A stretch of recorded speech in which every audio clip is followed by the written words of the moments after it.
Dahil 5-man nga pala tayo ngayon, syempre Matic, ako yung core dito mga par. Tapos, meta hero yung gagamitin natin dito. O, diba? Meta yung si Champion ngayon par, malakas mag-dep yan. Tangin ng kupal to. Akala mo may kira na. Kupal.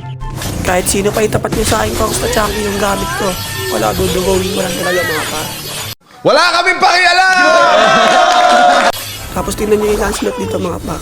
Akala siguro makapag-back siya dito, ano? Akala siguro hindi ko siya nakita. Ano ako bulag? Basta pulado mga par, kitang-kita ko yan. Lumalaki pa yung mata ko. Tulad yan, loyal na naman si Gusion dito mga par. Matic yan, sa atin yan. Tapos dito, akala ko makukuha ko pati si Selena kasi hindi siya gumagalaw mga par. Akala mo yun, hindi natin nakuha. Jungle Chang ito mga par, 100 win rate to, 1 matches. Kaya mag-ingat na kayo pag ako nakalaban yung mga par. Dito nga mga par, mag-share na naman tayo ng S dito. Para mamaya, hindi na siya makakatakas. Yan yung gagawin ko dito mga par. Kaya yan, wala nang panakas dito sa Gusion mga par. Easy kill na to. O, diba? Dito nga mga par, killing spree na tayo. Kaya yung turtle dito, ibibigay muna natin kay Lancelot. Patakasin muna natin si Lancelot dito mga par. Diba? Ganun tayo kabait kalaban mga par. Tapos dito, si Wanon yung tatagitin natin mga par. Kasi hindi sa niya kampi ko eh. Kaya yun, siya tinagit ko dito mga par. Sabay out. Tapos ako dito mga par, ayaw talaga ako tigilan ni Gatot Chanto mga par. Gusto talaga nila akong bigyan dito mga par. Tapos dito nga, pinarskill na ako ni Selena. Buti na lang nakapag-teleport tayo dito mga par. Tapos yun, si Gusion patuloy na bigyan natin mga par. Ang ganda ng pagka-teleport natin dun sa blue buff. Tapos rekta tayo dito sa turtle mga par. Tapos yun, binigay ulit natin yung turtle dito kay Lancelot mga par. Kasi 8-1 na tayo dito mga par.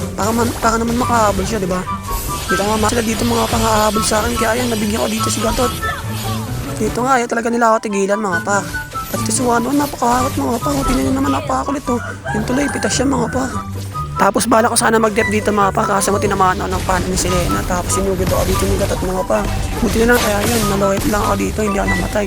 Tapos bigla nga pala ako nag-guess dito mga par. Kala ko mapipitas ko si Gatot. Tapos nagulat lang ako dito mga par. Buhay pa pala siya. Kaya yun, napatay ako.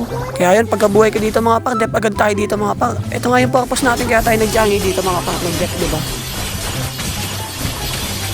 Gagi pa, ang bilis pala umatake nito ni Karina, no? Diba? Kulay violet ka pala si Karina ngayon. Tapos dito yung Gusion mga pa, pumasok pa talaga, napakatigil mo ka. Kala mo talaga mapipitas ako eh, no? Buti na lang dito nasitan sila tigil mga pa. Kaya yun, nesto natin dito mga pa. Talaga sinalan nila yung esos ko dito mga pa. Tapos dito mga pa, tatlong wide, dalawa lang yung napitas namin dito. Tapos napakakulit pa ng 1-1 dito mga pa. Buti na lang, nag-out sila. Kaya yun, nadep pa namin dito mga pa. Tapos nagulat ako dito kay 1-1 mga pa, nakikidaan. Akala niya wala akong damage dito. Kaya yun, nakatikim siya dito. Tapos dito nga mga pa, mag-aasim dito yung kalaban. Buti na lang, natigil dito mga pa. Tapos yun, nakasitan namin sila dito mga pa. Bila namin sila ng ubos dito. Kaya yun, mukhang mababaliktad pa namin yung laban dito mga pa. Si 1-1 na lang yung natitira dito. Nakapag-ulti pa nga siya dito mga pa. Kasi hindi na siya makakatakas. Naubos namin sila dito mga pa. Kaya yun, rekta na namin dito sa mid. Sabi ko sa inyo mga pa, meta to si Charlie. Yung tinatangkip pati tower. Diba? Salamat sa inyo mga pa. Hanggang dito lang itong video na to.